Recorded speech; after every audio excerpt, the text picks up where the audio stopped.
grupo le tocó el texto de Alejandra Taborda, que se llama Prevención y Diagnóstico en el ámbito del trabajo en red con instituciones escolares. Y la autora plantea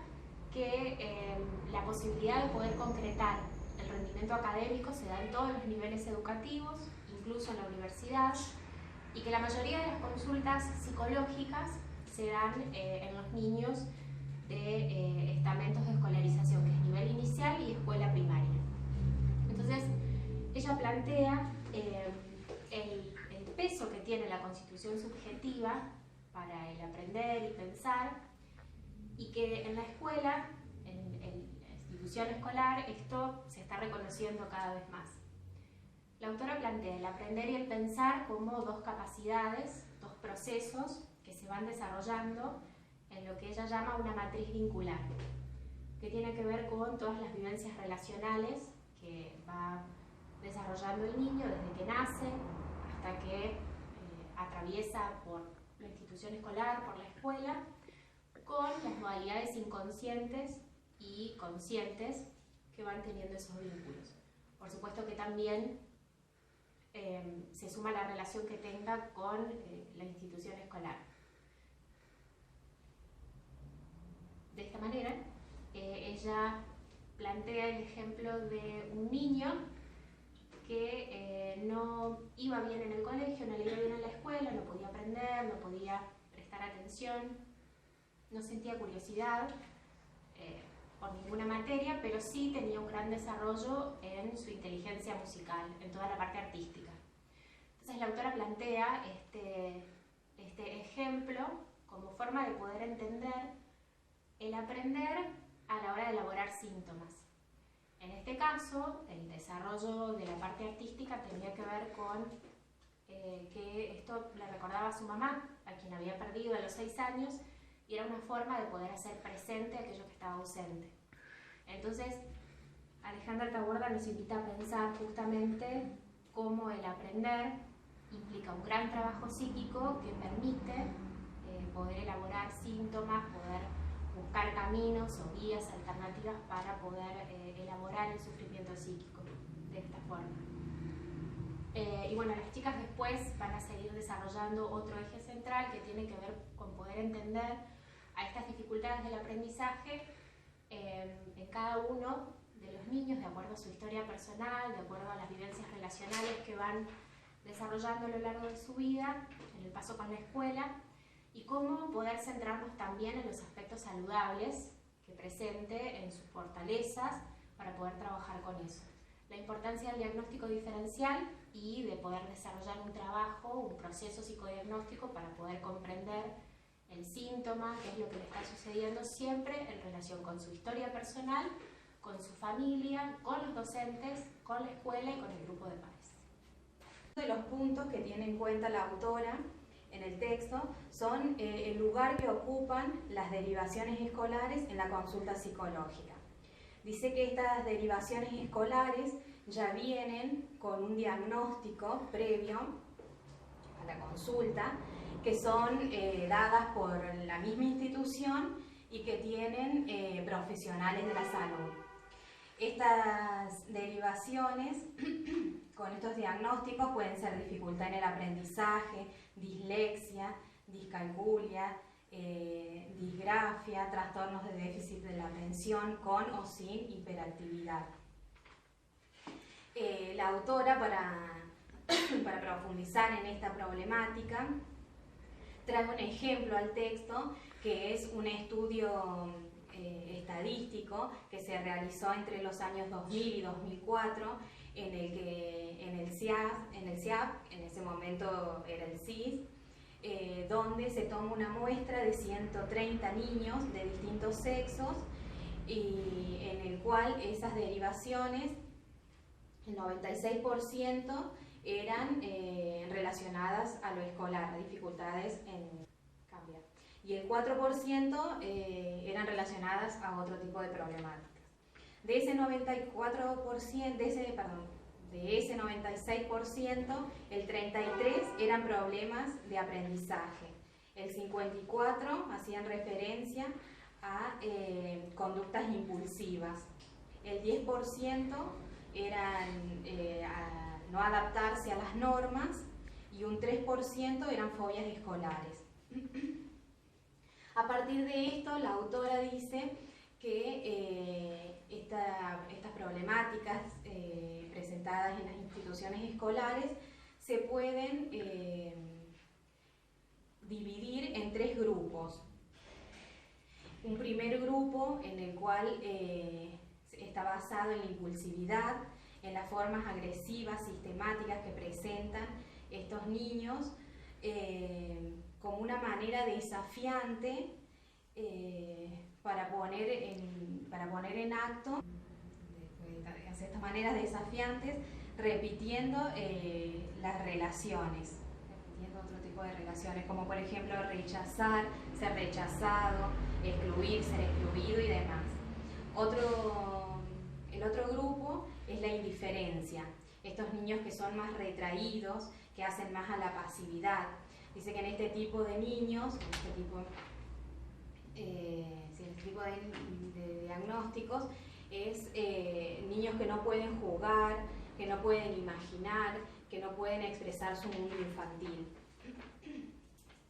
Y en un tercer grupo se encuentran la pasividad y la impulsividad juntas, se presentan de una misma forma.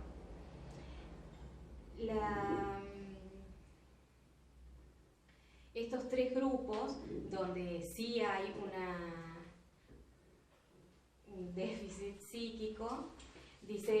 la autora dice de que se presentan, que se manifiestan la depresión primaria y el déficit en la constitución del narcisismo. Lo aclara esto porque dice que después hay otro tipo, que no lo toma como grupo, sino que hay otro tipo de consultas que están relacionadas a dificultades académicas, pero que no tienen un déficit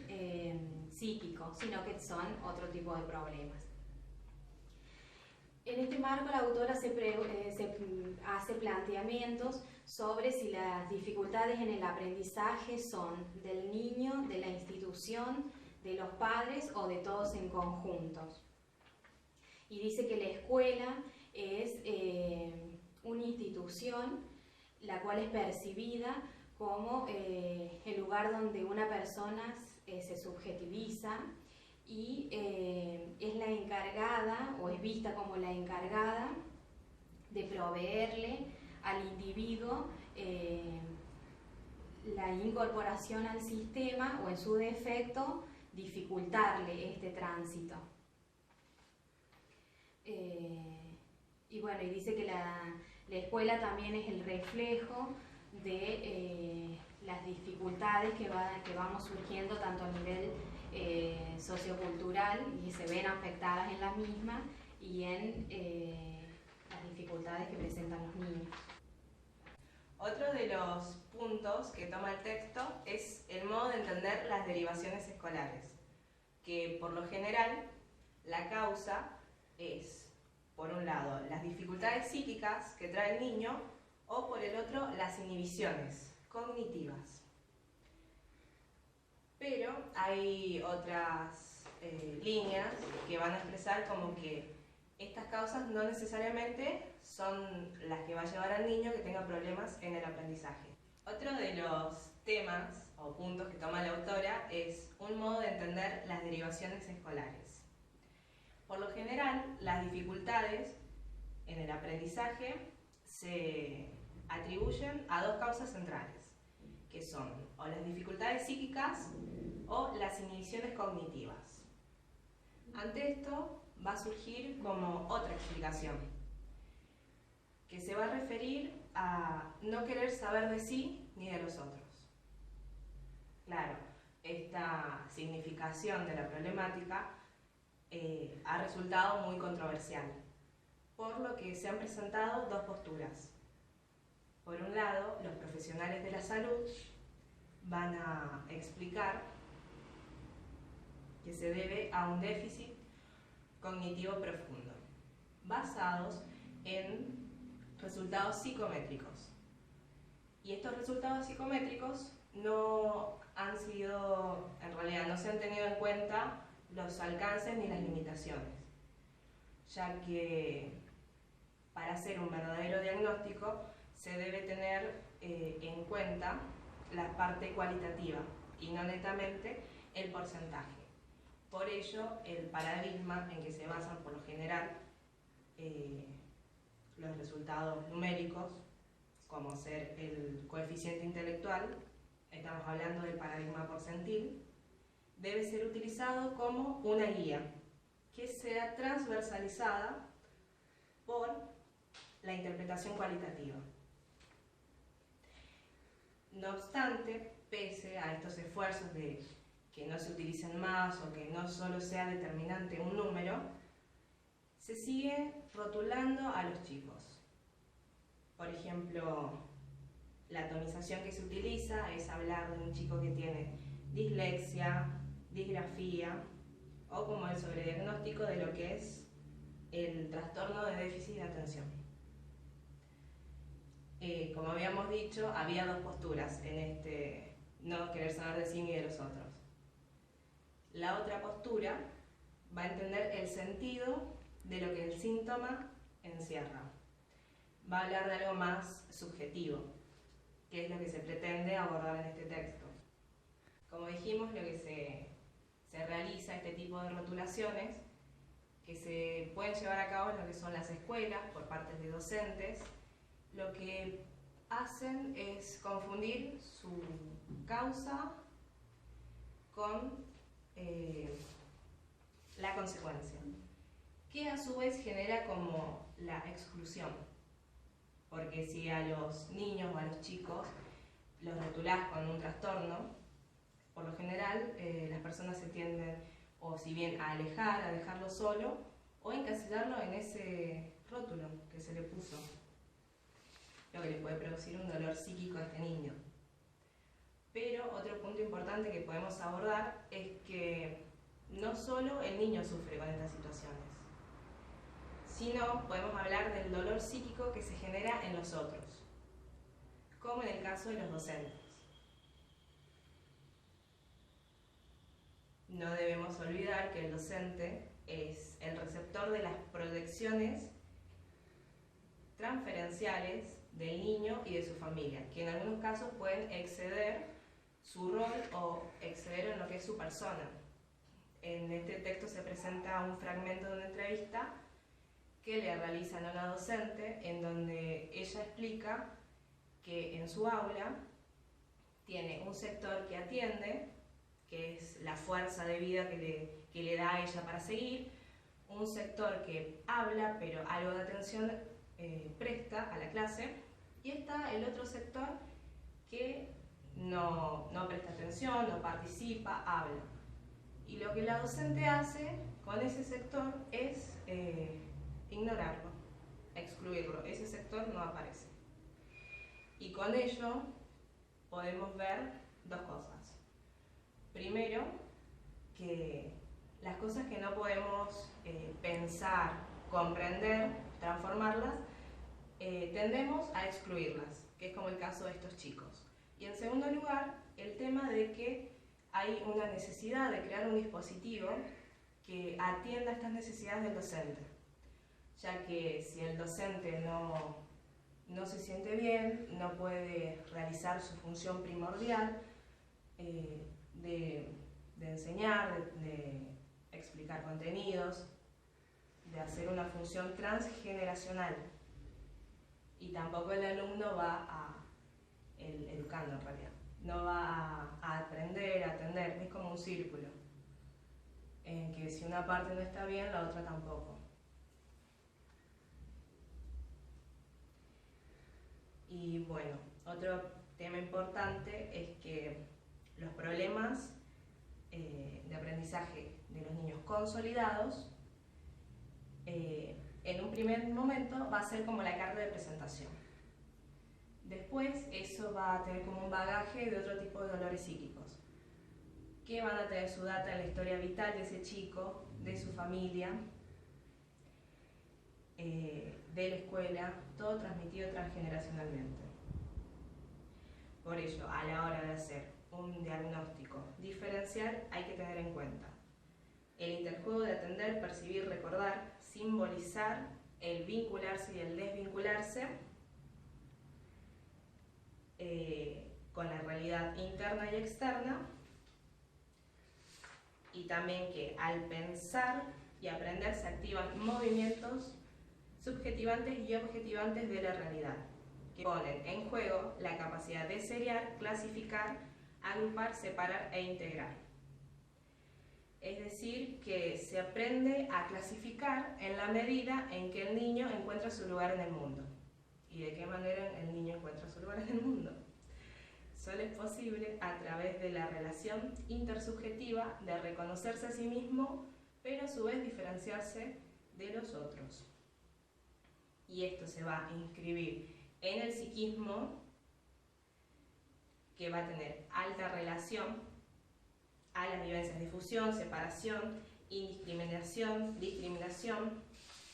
proyección, procesos regresivos y procesos progresivos. Es decir, que todas estas vivencias se van a inaugurar en el transcurrir vital del niño, antes de que nazca, es decir, en la mente de sus padres, durante la concepción, durante la vida intrauterina. Y con todo esto lo que queremos decir, o lo que la autora en realidad quiere decir, que no es un niño sacado de la nada, que es una persona que no atiende, que no presta atención,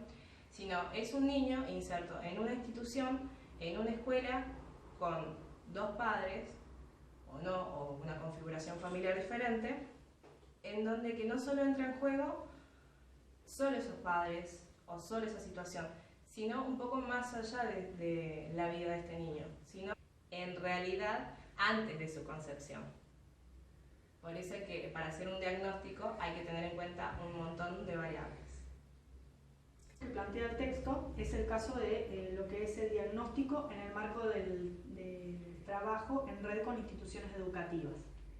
Que el encuadre que se propone se diseñó para trabajar en red con instituciones educativas escolares de nuestro medio desde el SIS. Y esta labor en red de prevención y asistencia se va a realizar desde un enfoque psicoanalítico.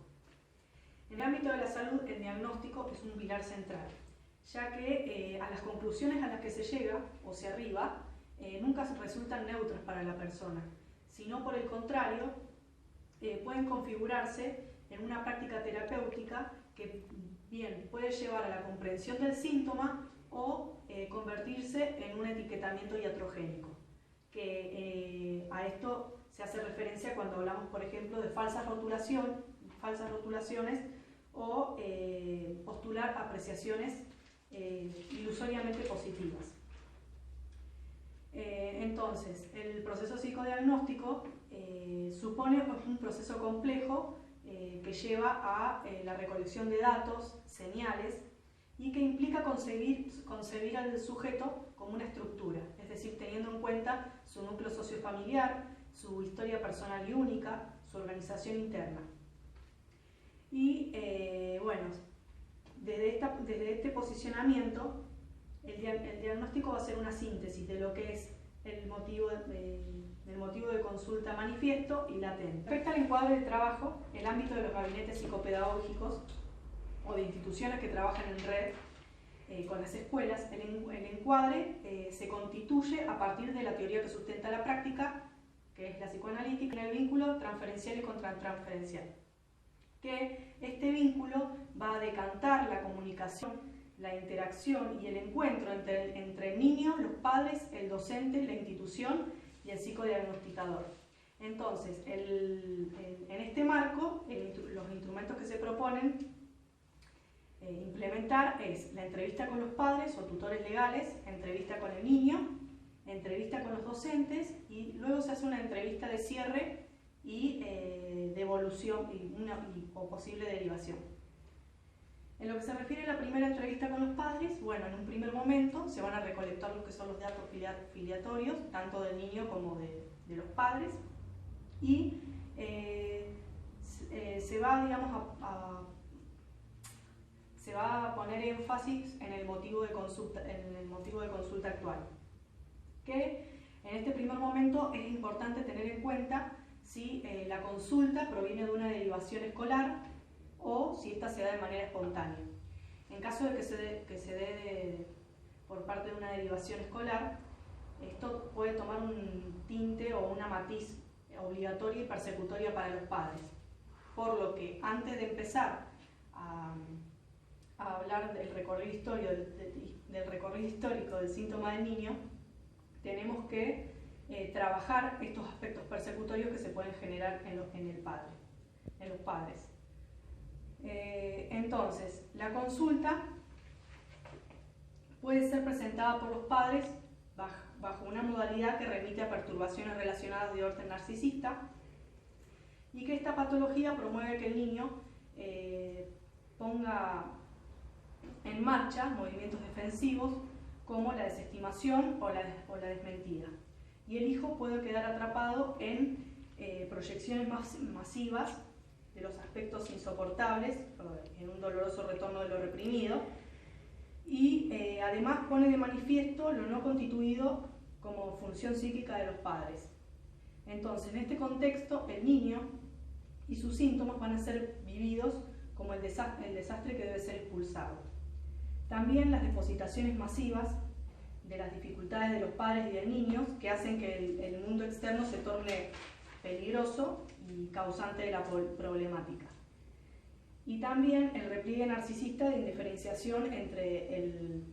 sufrimiento actual del niño y el que ambos padres transitaron en la vida. Si bien estos momentos, si bien en los momentos iniciales de la consulta por un hijo, estos movimientos defensivos se dan, cuando esto es por una consulta que viene por derivación escolar, estos mecanismos se incrementan. Y bueno, cuando en el caso de la consulta los padres manifiestan una problemática del orden de lo neurótico, con mayor facilidad emerge el contacto con el sufrimiento del niño y el pensarse hacer posible. Entonces, por lo tanto, dice que en una entrevista inicial es posible observar en qué modo cada uno de los progenitores se va a posicionar, digamos, respecto del niño, y cómo emergen también los enunciados significativos que describen la problemática y la pertinencia de iniciar este proceso en el marco de atención en red con instituciones educativas. Entonces, en este primer diagnóstico, lo que se va a hacer es definir el contrato de trabajo, como cuánto va a durar, el objetivo, los horarios y como regla básica fundamental, el secreto profesional. O sea que solamente el informe, si en caso de ser pedido, puede ser solicitado o elevado a otro profesional de la salud, y no que se convierta en un legajo que todo el mundo lo puede leer y no se tengan los recaudos necesarios en caso de que se tenga que utilizar más adelante. Bueno, y en el caso de tener que trabajar con docentes u otros directivos de la institución, esto se hace mediante entrevista. Y otra cosa que es muy importante también es que el niño, digamos, tenga conocimiento de que va a atravesar un proceso psicodiagnóstico y el por qué. Bueno, al final nosotros vamos a dejar 2 links para que ustedes puedan ver 2 videos diferentes. Uno es una noticia que seguramente se acordarán que ocurrió en el país en el año 2004 y que tiene que ver con las consecuencias del etiquetamiento escolar y en cierta forma de no poder haber hecho un trabajo para poder ayudar y para poder comprender la problemática por la que estaba atravesando un alumno de una escuela. Y bueno, van a ver las consecuencias que tuvo. Es un alumno muy retraído, un alumno que no hablaba con nadie, a quien todos etiquetaban, se van a acordar de Pan Triste. Y bueno, todas las consecuencias, en realidad los invitamos a pensar en las consecuencias que esto puede tener en la psiquis de un alumno. Y el segundo video es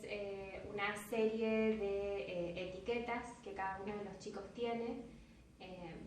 y también invita a reflexionar acerca del rótulo que se le puede dar a un chico en la escuela o en cualquier ámbito y cómo eso lo define por ejemplo, como retraído, como el chico problema, el chico que se desinteresa, que no presta atención. Y en realidad también lo que queríamos destacar con este video tiene que ver con la posibilidad de hacer un trabajo en red que involucre a los docentes, que involucre a los padres, que involucre a los niños también, para trabajar con el dolor que se produce en cada uno de ellos. Pensaba recién lo que decía la compañera sobre el dolor de los docentes y cómo volver a recuperar la alegría o el interés en el aprender y en el enseñar, porque también los rótulos muchas veces surgen de parte de los docentes, no solamente del resto de los compañeros. Entonces, bueno, invitarlos a pensar en la posibilidad de ver también las fortalezas y los aspectos saludables que puede tener cada uno de los niños y de verlos como un todo, con su historia, con dificultades, con síntomas que puedan presentar, pero también la idea es que son más que eso y poder... Bueno, entonces les dejamos los dos links para que puedan ver los videos en la plataforma y que participen del foro.